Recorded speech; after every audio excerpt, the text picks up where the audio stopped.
वक्रतुंड महाकाय सूर्यकोटि समप्रभा निर्विघ्नं कुरु मे देव सर्वकारेषु सर्वदा। ओम श्री गणेशाय नमः। सर्वमंगलमांगल्ये शिवे सर्वार्थसाधिके शरण्ये त्र्यंबके देवी नारायणी नमोस्तुते। ओम नमो भगवते वासुदेवाय। ओम नमो भगवते रुद्राय। ओम श्री सद्गुरुभ्यो नमः। श्री सहजानंद स्वामी महाराजाय नमः। ओम सर्वे गुरुभ्यो मुक्तेभ्यो अवतारेभ्यो नमो नमः। ओम श्री कृष्णाय नमः। श्री रामचंद्राय नमः। ओम चंद्राय नमः। सूर्याय नमः। नक्षत्र विग्रहमते नमः। कालकंटकटाय नमः। नवचक्रांगाय नमः। श्री सद्गुरुभ्यो नमः। ध्यानमूलं गुरोर्मूर्ति मंत्रमूलं गुरोर्वाक्यं पूजामूलं गुरोर्पदं मोक्षमूलं गुरोर्कृपा। ओम अखंडमंगलाकारं व्याप्तं येन चराचरं तत्पदं दर्शितमेन तस्मै श्रीगुरवे नमः। अज्ञानतिमिरान्धस्य ज्ञानाञ्जनशलाकया चक्षुरुन्मिलितं येन तस्मै श्रीगुरवे नमः। गुरुर्ब्रह्मा गुरुर्विष्णुः गुरुर्देवो महेश्वरः गुरुरेव परं ब्रह्म तस्मै श्रीगुरवे नमः। स्थावरं जङ्गमं व्याप्तं यत्किञ्चित् सचराचरं तत्पदं दर्शितमेन तस्मै श्रीगुरवे नमः।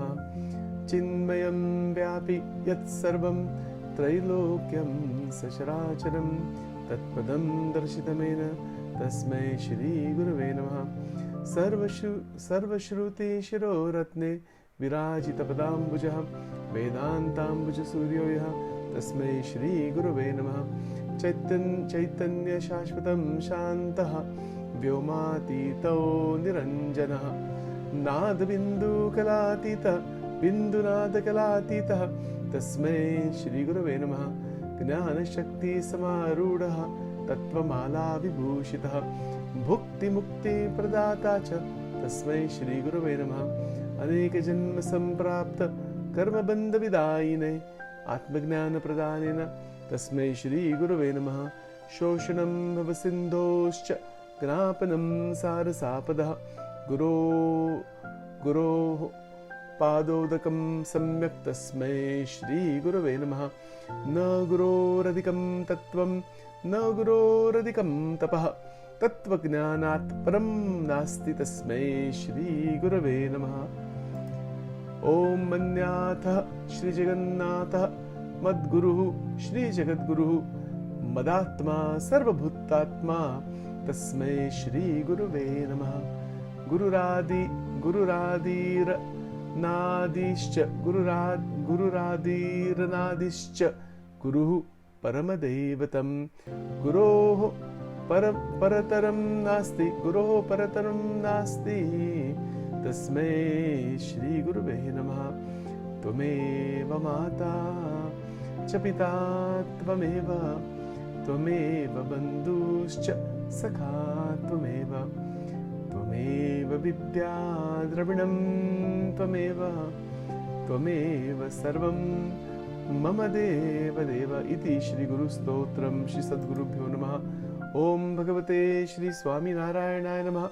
ओम श्री लक्ष्मीनारायणाय नमः। ओम श्री नरनारायणाय नमः। ओम श्री गुणातीतानंद स्वामी तथा गोपालानंद स्वामी तथा सर्वे परमहंसेभ्यो भक्तेभ्यो अवतारेभ्यो मुक्तेभ्यो मुमुक्षुभ्यो साधकेभ्यो नमः। श्री सद्गुरुभ्यो नमः। As we are continuing our day-to-day exposition and exploration on the multiple ways of evolving ourselves into higher consciousness, many different words are there for that higher consciousness. In Bhagavad Gita, that is called Brahmasthiti. In different sampradayas, that same word is used. Again, it is a realization of who we are, realization of the nature of the me, the actual me, who am I, that knowledge of the self, the realization of the Swasvarupa, my own being, and the realization of Paramatma. And then of course there's quite a bit of other metaphysics behind it. But this is the essence, Atma and Paramatma. These are the two things that are of extremely importance, that are of extreme importance to realize in life. The Atma is not just a word, it is a realization, it is a reality beyond the three states of Maya. So the realization of the Atma can occur through various yogic processes, as we have been mentioning. Raj Yoga, Jnana Yoga, Mantra Yoga, Hatha Yoga, Karma Yoga, Bhakti Yoga, Tantra Yoga. So many different yogas are there. Guru Yoga, Prem Yoga, so many are there. Ashtanga Yoga, and we have been examining the different limbs of Ashtanga Yoga, which are actually in every yoga. They're all together. These things are not separate from one another. They are classified in different ways, but they may be having different starting points, but they all are always hanging together. So in our examination of the yamas from the Ashtanga Yoga, the third quality or the third imperative, moral imperative, is Asteya. Asteya is not to steal. See, this is a very big thing also. When theft occurs, there is a karmic reaction. When I was doing psychotherapy for many, many years, I used to have patients who would have problems with theft.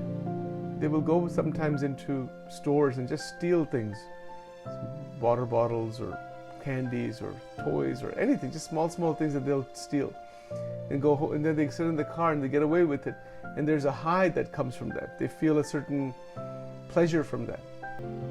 So that's a problem, obviously. So it creates a reaction in the system and an attachment, a negative form of attachment that binds the individual to many things. If something is stolen, whoever we stole it from, whatever the theft is from, it binds to that person, to that organization, to whatever it is.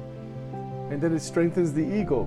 And if the pleasure occurs from stealing, then what will happen? Right? Then the one wants more of that. And then that becomes an escape too.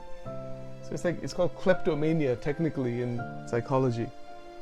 So those people who are suffering from things like kleptomania, it begins small with small things, and then it gets much bigger. And then and we're aware of things like white collar crime and things like that. So the third stage of the non-stealing, third point in the yamas. The yam has 5 points, as I said yesterday: ahimsa, satya, asteya, brahmacharya, and aparigraha. But they're always hanging together. Asteya is a very, very big thing because the human being is caught up in so much ajnan, wants to accumulate more and more and more from others. To some extent, we need what we need in life, but beyond that, it's just all ignorance. There is a Swamini Vato, Gunatitanand Swami's talks, they're called Swamini Vato in Gujarati. He has mentioned that, what do we need in life? We need food, water, clothing, shelter, and we need salt in food. Put it this way, he was talking to villagers at that time. Mostly, a lot of them were illiterate. This is in the Junagadh area in Gujarat. And he says that wanting more than the basic necessities is all ignorance. So that ignorance is so unbelievable that we are constantly, most people in this world, are constantly in the wake of trying to accumulate more items, more physical items from the material world. And that's where this problem of stealing comes into play. I'll try to put the Asteya in a little broader context than simply stealing. It's not simply just stealing materials. It has to do with desire to accumulate more and more material objects within one's purview, within the home, within one's family, just more things that we don't even need really. We just want them to create some experience and then it's done. And then we want something else and we get bored with what we have. So the word Asteya, technically, if I understand this correctly, it has to do with really not bringing into one's life unneeded things. That's the broader idea. Obviously theft and all of that is a more serious form of that same process. It is something that people are so caught in that it's not clear at times even what one is doing. See, something like Asteya, which is it's a virtue, right? It's an external rule that it's an activity about what not to do. So Asteya in its real sense is the virtue of non-stealing and not wanting to appropriate or take by force or deceit or exploitation by deeds or words or thoughts what is owned by and belongs to someone else. That's the actual definition. If you look up Asteya online, you'll find this exact definition. I'm just reading it right from there actually. And it is a very beautiful definition, and that is a great virtue in what we call the Hindu tradition, Sanatana Dharma, and Jainism also. So Asteya and Aparigraha, they both are together. Asteya is the third one. Aparigraha is non-avarice, non-possessiveness, and that's the fifth one. So Asteya is that virtue of non-stealing and not wanting to appropriate or take by force or deceit or exploitation. This is what happens, right? Some people take by force things that they from others, or by deceit they take things from others or exploit others, and to not do so by deeds, by actions, not by words and not by thoughts. Now, one might be wondering, how in the world does that work? We can understand, maybe we can understand the deeds, we won't steal something or take something that belongs to somebody else. But what about through words and thoughts? Well, I'll give you an example. Let's say, for example, I am driving a RAV4 car. My dad actually has that car and I drive that car once in a while. But I see somebody else's car. I see a Mercedes. I don't know all the models of the cars. I have no knowledge of these cars and all that, very little, if any. But let's just say I see a Mercedes and I'm very attracted to that. It belongs to somebody else, maybe a friend of mine. I say, and then immediately, what happens inside the mind? I said, wow, it would be nice if I had such a car. Okay, that's one thought. But then the thought comes that I would like to have that car. Now, a person may not actually steal or do something in that situation, but the thought comes that I want to have that car. And then because I don't have it, I'm feeling discomfort, I'm feeling something, agitated. I feel hurt that what I have is not good enough. See, that is a form of theft mentally. You're mentally trying to steal. A person is trying to mentally steal something that belongs to somebody else. It's not a physical stealing. It's a mental theft. I don't know if that even I've ever talked about that before or not. Maybe this is the first time I'm really even talking about it. I mean, I've thought about it over the years. And have maybe even discussed it in some other way, but this is something that we don't really think about. When we see something that doesn't belong to us and we want that in such a way that causes some disturbance within, saying that what I have is not good enough, we are mentally trying to steal that thing. Maybe not from the owner, but the object we're trying to grab inside our purview. And by doing that, we're moving away from our own natural state of ananda. See, what is the goal of all of these yogas and all? What is the purpose? They are a bridge into the soul, into the ananda, into the atma. So all of these kinds of activities, by words, thoughts, and deeds, of taking by force or wanting things that we don't have and just being in suffering because of that, is a way of getting further and further trapped in the material creation and damaging our internal energies further and further and further. And this is what humanity has done, is doing, and will probably continue to do unless things fundamentally change. And they can only change from inside. Sachin is talking right now only for Sachin. I have to see this myself. So even in Swamini Vato, Gunatitanand Swami said in Gujarati language, very beautifully, he said, Potana kalyan mein drishti barabar rakhi, bijanu loto joto kar. What does that mean? He's using simple village type language most of the time, because he's talking to those people in the villages, 500 plus villages in Gujarat at that time around Junagadh, and other areas also. So he had to use language that was understandable to the people at that time. And the truths are so powerful in that he's saying that keep attention on your development. You don't worry about anybody else. That doesn't mean we don't serve others or don't do seva or don't wish well for others. That's not what that means. We always wish well for others. We always want to help others to the extent that we can, but not at the cost of personal development and not at the cost of keeping attention on oneself. So when we consider Asteya as a virtue, because that's what it is a psychological virtue that has multiple dimensions. And the first one is not to physically take something from somebody else that doesn't belong. See, in Shikshapatri, Sajanand Swami Maharaj has written this verse in there as an agnya, as a command to the disciples. He has stated that not to take even a flower that belongs to somebody else in somebody's garden without their permission. But that level of Asteya is described in the Shikshapatri. Don't take anything that doesn't belong to you. And not just physically. I mean, physically we should not take, but not wanting to steal anything from anybody. That's the desire. Sometimes people have desire to steal, they don't act upon it. There's people who act upon it. That's the kleptomania, and the people who are stuck in those terrible cycles of just stealing small things and getting a kick out of that, getting a high out of it. That's a mania. It's actually a psychiatric disorder, or it can be a psychiatric disorder.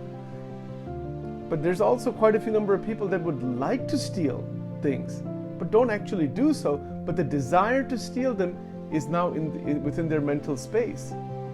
So now they have already stolen, even though they haven't stolen. It's like what Jesus said in the Bible. One who has looked at a woman, with a sexual desire but has not acted upon it, has already committed adultery. It's like that because it's all an internal energy movement. Whether you say brahmacharya or you say this lustfulness and all of that, the opposite of brahmacharya, the loss of all the sexual power, the going further and further into those stimulations. Where is all that show happening? It's happening within us. So it's all an internal phenomena. Brahmacharya is internal. Brahmacharya is also external. It manifests externally. Lust and sexual thoughts and indulgences are internal, and they manifest externally. Aparigraha is internal. Aparigraha is non-avarice, non-possessiveness. They manifest internally and externally. Asteya, what we're talking about today, is very much internal. That the desire to take something, if that pops up, one has already committed a theft. Nobody else knows about it. I mean, God knows. Okay, that's fine. We know. But nobody else would even know as such. So this is an internal transformative journey. And to really recognize the twists and turns of emotions and thoughts and desires, even the tiniest ones, requires great intelligence. There's a Vachanamrut actually that talks about this, about the detecting these subtle thoughts. And I won't go into all the details of that right now, about the context of that Vachanamrut. Some other time talk about it. But it basically, Sajanand Swami in there is saying that one must be very aware of the tiniest thoughts. And most people are not aware of that at all. Even they're not even aware of the gross thoughts. But the more sukshma vichar, the subtle thoughts that come, we see that they also are there, and sometimes we're forcing them or pushing them aside, or because of cultural or even moral conditioning, they are kept at bay. They're not even in our awareness, but they're there. Given the right opportunity, these things do pop up. The mind can change. Somebody might be in such a state of just such, quote, saintliness and all that kind of thing, and not wanting to take anything from anyone, and living a very holy life and all that. And given the changed circumstances on the outside, if this external circumstances change, that entire mindset changes. So this is actually described in Vachanamrut Garada number 18, Pratham number 18. Pratham means the first section in the village of Garada. Now it's a town, but at that time it was probably like a village, but maybe it was a town at that time in Gujarat. And that's where Maharaj spoke a lot of these things. So the external environment and who we are associating with, Sangha, that impacts the inner world and our desires, and it either will open up dormant desires or it can suppress different desires also. So in reality, we don't want suppression or just opening up, we want transformation. So that is why the Ashtanga Yoga and Bhakti Yoga and Jnana Yoga, these are all intersecting together for transformation, parivartan. In the Gujarati language, it is called parivartan.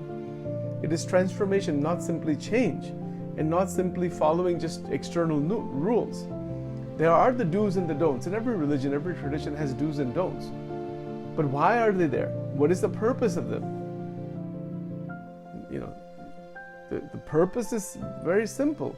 The purpose is that we should not damage our inner power and grow from within towards higher consciousness, towards God. That's why. Otherwise simply externally following rules, one may externally follow them, but internally there's burning desires to do so many things. But it's not happening because of one's situation, circumstance, because of surrounded by other people. Whatever the reasons may be, one may not be acting upon the desire, but one may be mentally acting upon, physically maybe not so. So these five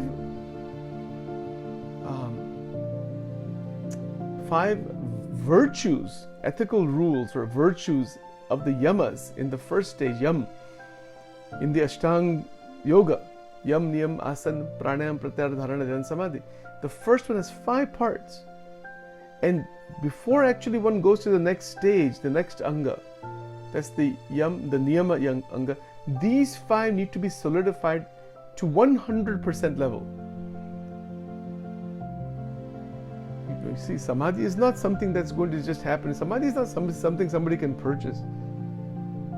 God realization, self-realization, this is not a matter of buying things. It's not like, you can, even if you buy the thousands of books and videos and audios and seminars, that doesn't mean we have these qualities.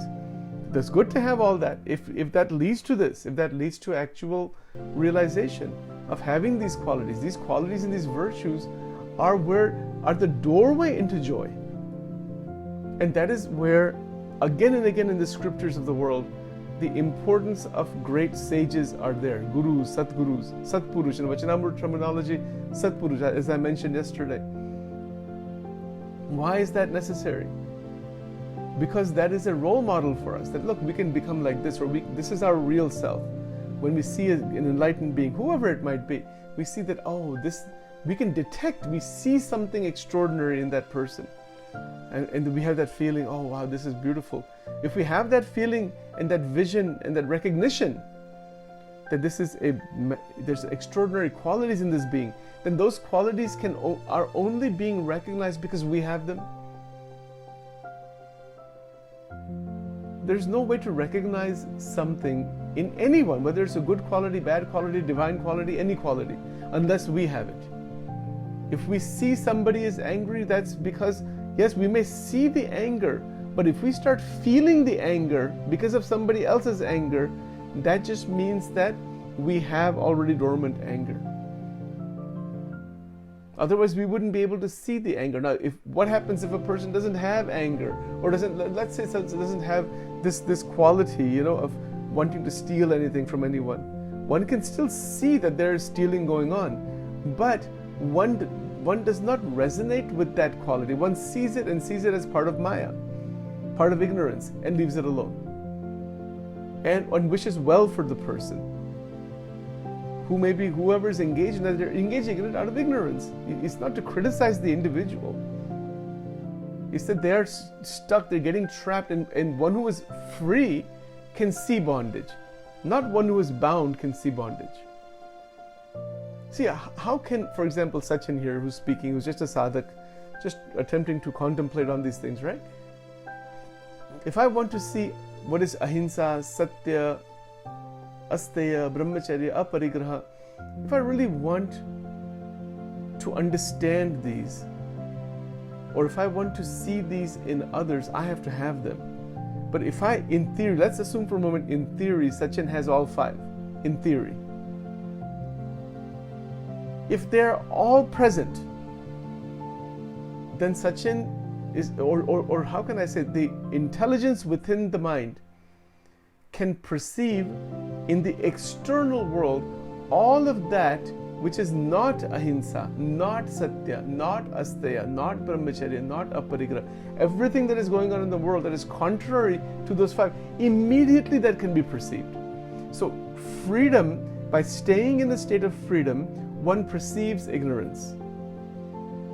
And the perception of ignorance leads to even more freedom. In the language of J. Krishnamurti, he has stated beautifully that that awareness of any phenomena unrolls that phenomena, and the solution to any problem is hidden within the problem, and it unrolls it. I have to find the exact quotation, but that's the idea. So if we see ignorance on the outside, or we see hinsa, violence, we see people stealing, we see this back and forth, power grabbing and all the mess that is there in the world, we see all that. What is the solution? We see hidden within that energy. We see hidden within that quite a bit of realization regarding the awakening of intelligence. We are able to perceive and recognize that there is so much resistance in those individuals, in those communities and groups and nations, that is caught in conflict due to not realizing just these five qualities in the first yama stage. That satya, asteya, brahmacharya, how tremendous this is. So, and not having them creates tremendous resistance.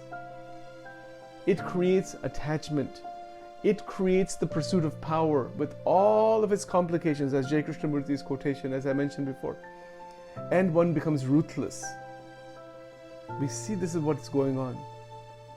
One of the beauties of J. Krishnamurti's words is that he is speaking without reference to any scripture or anything. He's speaking from his own vision, because he's speaking from his own realization, and he's encouraging us to do the same thing. So that's a good thing to take. We want to take good things from everybody. People criticize him for many reasons. Those things are different subjects. At some point I'm going to create an in-depth series on J. Krishnamurti. There's a lot of misunderstanding about him also. There's misunderstanding about every spiritual teacher, because every spiritual teacher has taught from their point of view, perspective, or their realization. And it is up to us to have our own realization. We cannot see truth through somebody else's eyes. It could be anybody. It could be God himself manifesting in front of you. You cannot see it through his eyes. You have to see it through your eyes by the contact with enlightened masters or the avtaras. They are encouraging you to open your eyes. They're showing you how to open your eyes. Even the great sages like Ramana Maharishi and others always have talked about inquiry and going into the self. And if you look at Bhagavad Gita, Sri Krishna actually gave divine vision to Arjuna. The avtaras, incarnations, can actually put people in trance and samadhi and give them mystical experience. But even after having all that, even Sajanand Swami used to put thousands of people in Samadhi. But even after having all that, they come back from Samadhi, back into this world and get caught again in this world. So the realization has to be your own. Even by grace, great sages or gurus or whoever, they put somebody in Samadhi.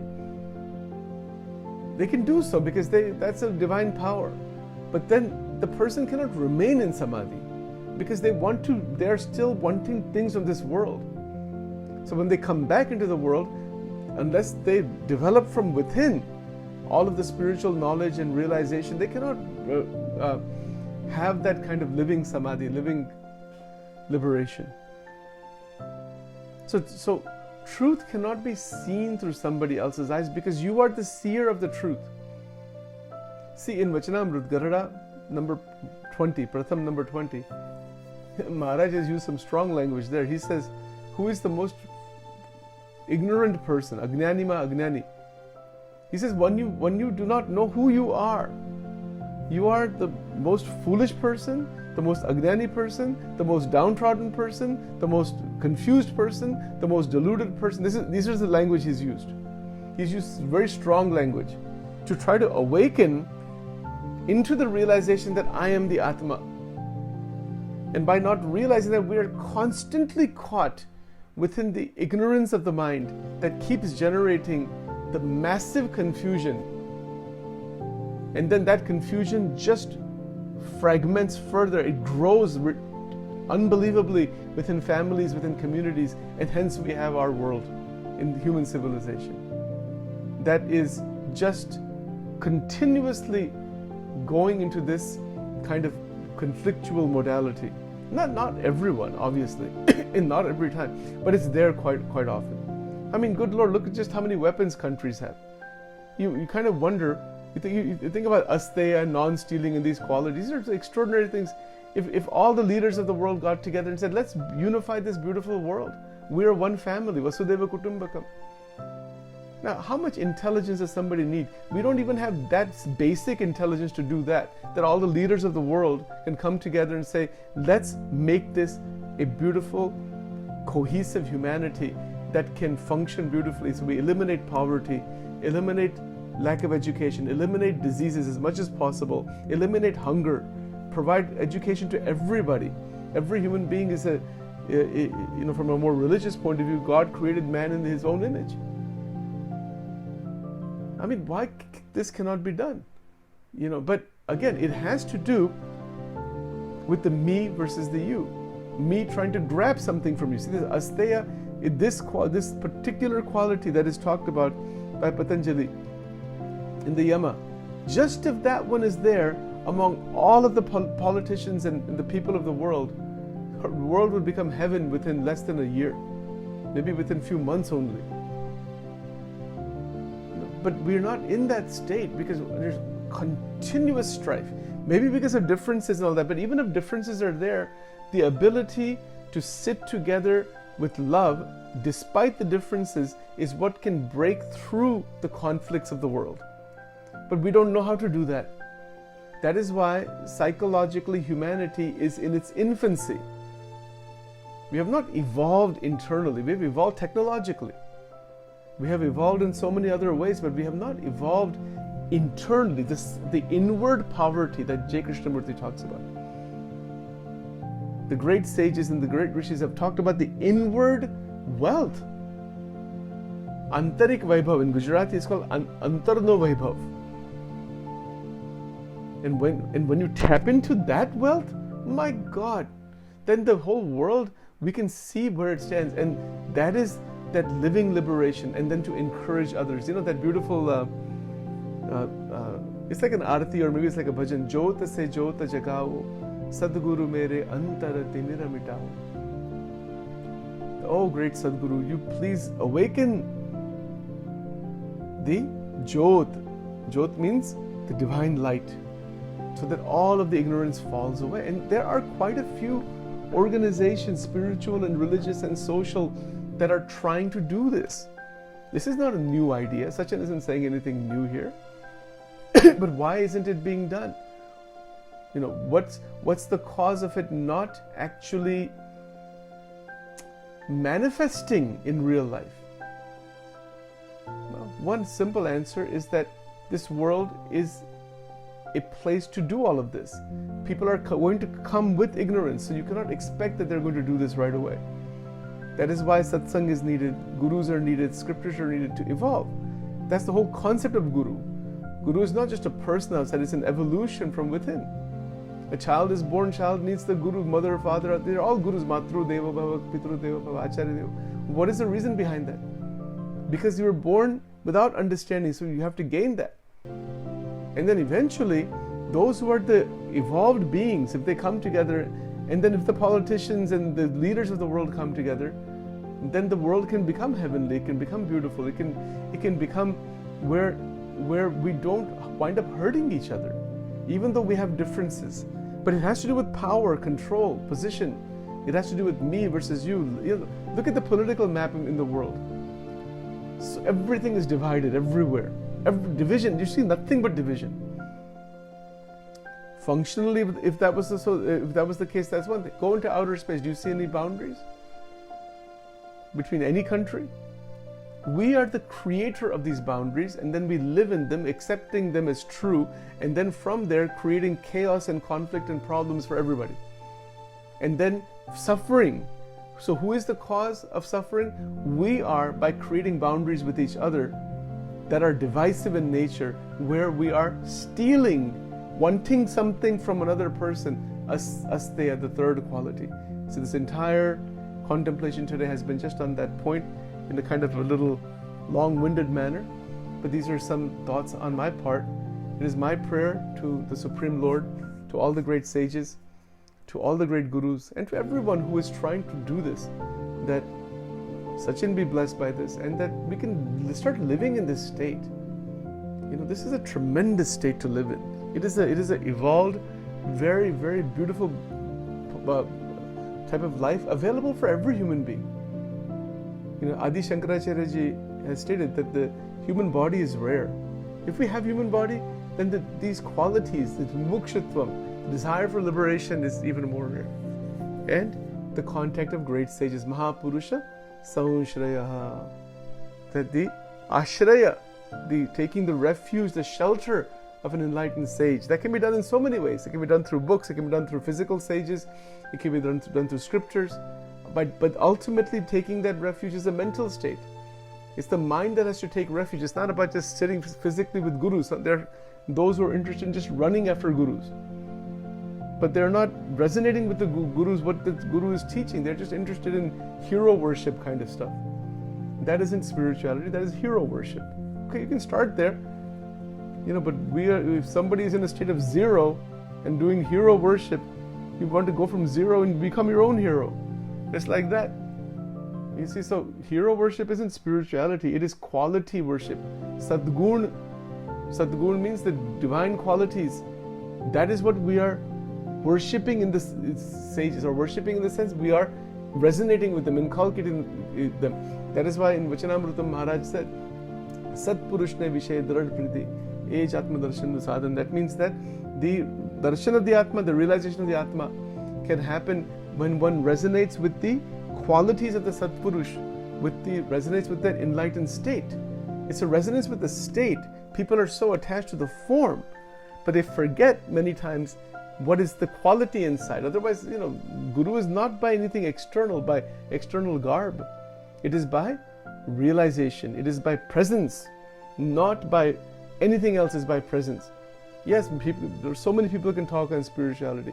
So many people can give expositions, but the presence is a different matter. See, it's like the sun. Let me close today with this. The sun is shining its light.